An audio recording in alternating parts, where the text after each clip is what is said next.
பாட்டு எழுதி பாடுவேன் சார். பாட்டு எழுதி பாடுவீங்களா? அப்படிதான் இது வரைக்கும் ப்ரப்போஸ் பண்ணியிருக்கேன் சார். இதுவரை எத்தனை தடவை அப்படி ப்ரொபோஸ் பண்ணிருக்கீங்க? எத்தனை பாட்டு பாடிருக்கீங்க? ஒருத்தவங்களுக்கு அப்படி பாட்டு பாடி ப்ரப்போஸ் பண்ணேன். அது என்னாச்சு? அவங்க வந்து இடையில அவங்களுக்கு கல்யாணம் ஆக வேண்டிய சூழ்நிலை வந்துச்சு. அதுக்கப்புறம் அதுவும் நின்றுச்சு. ஆனால் இப்போ இல்லை. ஓகே, என்ன பாட்டு பாடுனீங்க?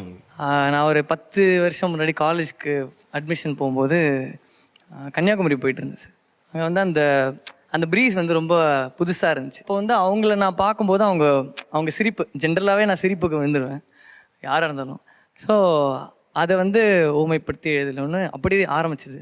தென்போதிய காத்த போல சிறு சிறுன்னு பேசுற, முத்துக்கண்ணை உருட்டி என்ன கலப்படமாக்குற, செவ்வழனி கண்ணொந்தா புது வெள்ளிக்கின்னோ ஏன் மனசெல்லாம் உன் நினப்பு மண்டி கிடக்கும் அடி, குளிரடிக்கும் எழில் நகையால் உயிர் துடிக்கும் அடி, தென்றலிடை வாசமதில் தடமாறுதடி, என்னத்தான் நடக்கிறதோ சீமையல்லி பூங்கொடி அப்படின்னு எழுதி போய் சூப்பர்ப்பா.